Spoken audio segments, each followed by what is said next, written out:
नमस्कार बच्चों। VNM chemistry में बहुत बहुत स्वागत है आप लोगों का। तो बच्चों, जैसा कि पिछले लेक्चर में हम लोग बात किए थे कंपाउंड ऑफ सिल्वर, बेसिकली जिसे में हम लोग बात किए थे सिल्वर नाइट्रेट, और मैंने ये भी बताया था कि सिल्वर नाइट्रेट को बेसिकली लूनर कास्टिक भी बोला करते हैं और उसका इम्पोर्टेंट रिएक्शन हम लोगों ने देखा था। तो इसी तरीके से आज हम लोग जिस टॉपिक के ऊपर बात करेंगे उस टॉपिक का नाम है कंपाउंड ऑफ कॉपर। अब कॉपर के कंपाउंड के बारे में बात करेंगे, लेकिन उससे पहले मैं कुछ कॉपर के ओर के बारे में बताने जा रहा हूं, जहां पर नीट और जेईई मेंस लेवल पे डायरेक्ट एग्जाम में आता है, तो इसको हम लोग ध्यान रखेंगे बच्चों। तो सबसे पहले यहाँ पर एक हमारे पास होता है कॉपर पाइराइट। क्या होता है बच्चों? Copper pyrite. अब बेसिकली जो कॉपर पाइराइट होता है इसका फॉर्मूला हमको याद रखना पड़ेगा, CuFeS2। इसी तरीके से हमारा होता है कॉपर ग्लांस। मैंने क्या बोला? I repeat, copper glance. तो अब कॉपर ग्लांस का सर फॉर्मूला क्या होता है? तो कॉपर ग्लांस का जो फॉर्मूला होता है बच्चों वो Cu2S होता है। इसी तरीके से बेसिकली अगर हम बात करें तो एक हमारा होता है बेसिकली कॉपर का ऑक्साइड है।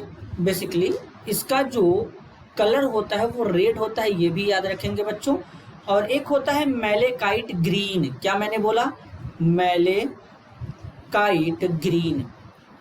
तो अब बेसिकली जो मैलेकाइट ग्रीन होता है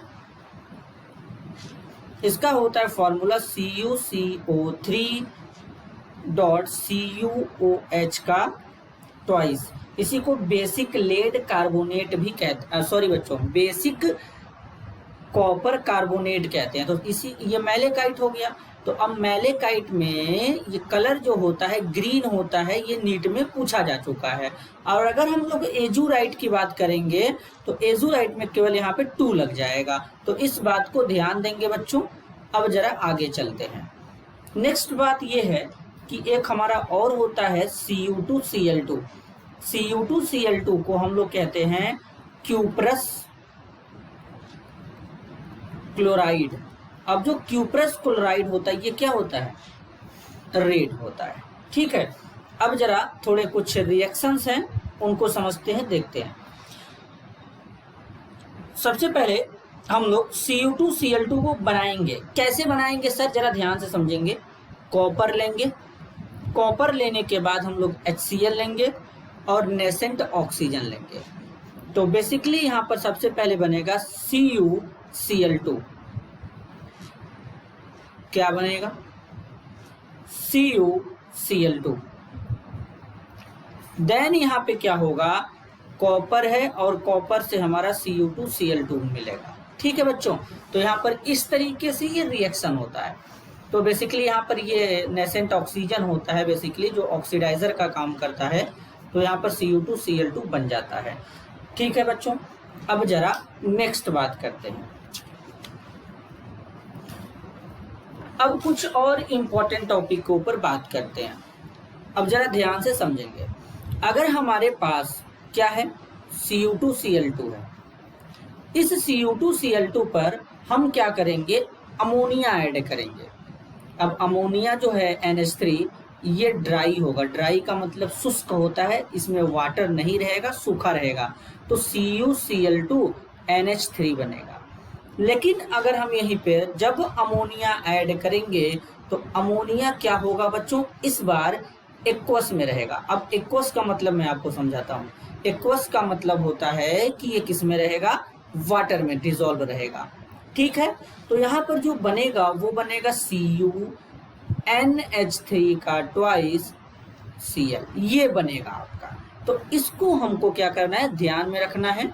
अगर हम CuCl2 पर अमोनिया डालेंगे वो भी ड्राई, तो CuCl2 NH3 बनेगा। और अगर CuCl2 पर एक्वस NH3 डालेंगे तो CuNH3 का ट्वाइस Cl बनेगा। नेक्स्ट, अब ध्यान से समझेंगे। एक फॉर्मूला मैं आपको बताता हूं, copper sulphate pentahydrate CuSO4 5H2O। बच्चों, इसका जो कॉमन नेम होता है, कॉमन नेम में इसे ब्लू विट्रियोल कहते हैं। क्या कहते हैं? ब्लू विट्रियोल, नीला थोथा कहते हैं। अब जरा नीला थोथा कैसे बनेगा सर, ये बताओ। तो हम लोग बच्चों कॉपर ऑक्साइड लेते हैं, इसका कलर बेसिकली ब्लैक होता है। तो सबसे पहले इसका रिएक्शन कराएंगे सल्फ्यूरिक एसिड के साथ में, तो यहाँ पर आपका कॉपर सल्फेट बन जाता है और साथ में वाटर बाहर निकल जाता है। इसके बाद जो कॉपर सल्फेट होता है बच्चों, कॉपर सल्फेट का जो यहाँ पर है, ये कॉपर सल्फेट क्या होता है, कलरलेस होता है। तो अब कलरलेस होना है तो इसका मतलब यहाँ पर 5 मॉलिक्यूल वाटर के ऐड करेंगे, तो ऐड करने पर आपका बनेगा कॉपर सल्फेट पेंटाहाइड्रेट, और इसका जो कलर होता है बेटा याद रखेंगे डार्क ब्लू होता है।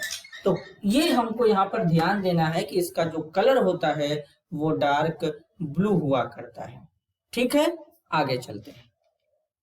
नेक्स्ट, अब एक है हमारे पास कॉपर ऑक्साइड, ये ब्लैक होता है, अभी अभी मैंने बताया, तो इसको ध्यान देंगे। अब इसका जरा कुछ रिएक्शन यहाँ पे समझते हैं। तो सबसे पहले कॉपर सल्फेट लेंगे, पेंटाहाइड्रेट, तो यहाँ पर कुछ इस तरीके से सबसे पहले कलर चेंज करते हैं, तो एक्सपोजर हो जाता है इसका। एक्सपोजर का मतलब मैं समझाता हूं आपको। एक्सपोजर का मतलब होता है कि मतलब ये टूट जाएगा, तो यहाँ पर एक्सपोजर हो जाएगा। हालांकि एक्सपोजर का मतलब होता है हिंदी में उद्घटित होना, तो यहाँ पर कॉपर सल्फेट हो जाएगा, 3H2O, 2H2O बाहर चला जाएगा। अब अगर हम इसको 100 डिग्री सेल्सियस पे हीट करेंगे, क्या बोला मैंने, 100 डिग्री सेल्सियस पे हीट करेंगे, तो यहाँ पर एक वाटर का मॉलिक्यूल बनेगा कॉपर सल्फेट मोनोहाइड्रेट, और अगर 230 डिग्री पे हीट कर देंगे तो कॉपर सल्फेट बन जाएगा, केवल व्हाइट कलर में रहेगा ये, इसका जो कलर होगा व्हाइट होगा। और इसके बाद अगर फर्दर हम हीट करेंगे तो ऑक्सीजन अलग, फिर सल्फर डाई अलग, फिर CuO अलग हो जाएगा। क्या होगा, CuO अलग हो जाएगा। तो ये यहाँ पर 3 हमको प्रोडक्ट मिलेंगे, लेकिन मेन हमारा क्या था, ये वाला, और ये क्या होता है, ब्लैक कलर में होता है। आई होप इतना क्लियर होगा।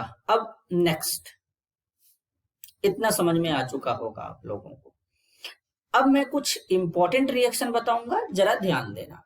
अगर हम केसियन लेते हैं, हालांकि इसको पोटेशियम साइनाइड कहते हैं, इसका रिएक्शन FeSO4 के साथ अगर हम कराएंगे तो यहाँ पर एक कॉम्प्लेक्स का फॉर्मेशन होता है K4FeCN6। अब यहाँ पर जो पोटेशियम है वो +1 ऑक्सीडेशन स्टेट में है बेटा, Cn माइनस में है, आयरन +2 में है, और इसके बाद यहाँ पर भी आयरन +2 में है। ठीक है, जब मैं यहाँ पे आपको बता देता हूं कैसे। Fe+2 और SO4-2 में ब्रेक होता है, तो जो चार्ज होता है वही ऑक्सीडेशन नंबर होता है। अब इसमें तो चार्ज नहीं दिख रहा है, कैलकुलेट कर लेते हैं। पोटेशियम 4 टाइम्स है, पोटेशियम का +1 होता है जिसका निकालना होता है, X मानते हैं, Cn 6 टाइम है, तो Cn का -1, कोई चार्ज नहीं है, ओवरऑल 0। तो अब अगर हम आयरन का निकालेंगे तो X = +2 आ जाएगा। ठीक है, तो इसका मतलब हमको क्या पता चला, यहाँ पर जो आयरन है वो ना ही ऑक्सीडाइजर और ना ही रिड्यूसर, किसी के जैसा काम नहीं कर रहा है। तो बेटा नोट में बात लिखेंगे, नाइदर ऑक्सीडाइजर या ऑक्सीडाइजेस नॉर रिड्यूसेस। यहां पर किसी भी तरीके से ये काम नहीं करता। यहां पर भी ऑक्सीडेशन नंबर +2 है और यहां पर भी +2 है, तो ये हमको यहां पर क्या करना है बच्चों, ध्यान देना है। अब नेक्स्ट बात करते हैं। अब इंपॉर्टेंट रिएक्शन मैं बताने जा रहा हूं, तो इसको थोड़ा ध्यान देंगे। यहां पर इंपॉर्टेंट रिएक्शन है, तो सबसे पहले इंपॉर्टेंट रिएक्शन को कैसे समझेंगे, ध्यान देंगे। कॉपर सल्फेट है, अब अगर हम इस पे क्या डालेंगे, केसियन, तो यहां पर बनेगा Cu, Cn का ट्वाइस। अगर हम इसको हीट करेंगे तो यहां पर Cu2 Cn का ट्वाइस बनेगा, इस तरीके से, और साथ में साइनोजन बनेगा। इस कंपाउंड का नाम है साइनोजन। ठीक। अब अगर यहां पर अगर हम देखें तो ये जो हमारा Cu2Cn का ट्वाइस है, अगर हम इस पे फर्दर KCN एक मोल और ऐड करें तो यहां पर बनेगा K3CuCN4, ये आपका बन जाएगा। अब जरा यहां पे समझते हैं, अगर हम इस कॉपर सल्फेट पे अमोनियम हाइड्रोक्साइड ऐड करेंगे तो कॉपर हाइड्रोक्साइड बनेगा, और इस पे अगर हम अमोनियम सल्फेट लें फिर अगेन और अमोनियम हाइड्रोक्साइड लें तो यहां पर एक कॉम्प्लेक्स बनता है कॉपर का अमोनिया के साथ में।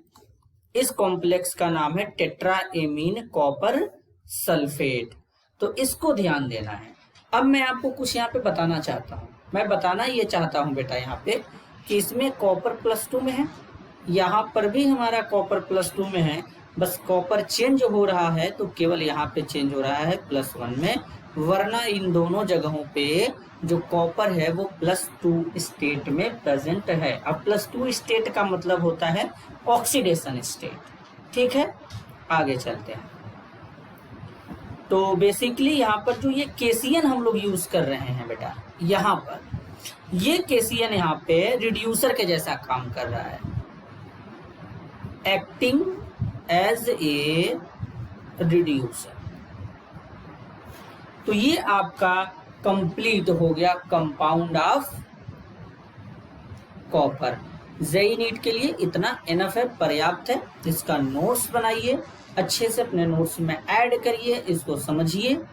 फिर हम लोग डिस्कस करेंगे अगले लेक्चर में नया टॉपिक कंपाउंड ऑफ आयरन। और बच्चों एक खास बात, जाते जाते मैं आप लोगों को थैंक यू बोलना चाहता हूँ। आप लोग आए, हमसे जुड़े, यहाँ तक पढ़े। मिलते हैं अगले वीडियो में, तब तक के लिए धन्यवाद।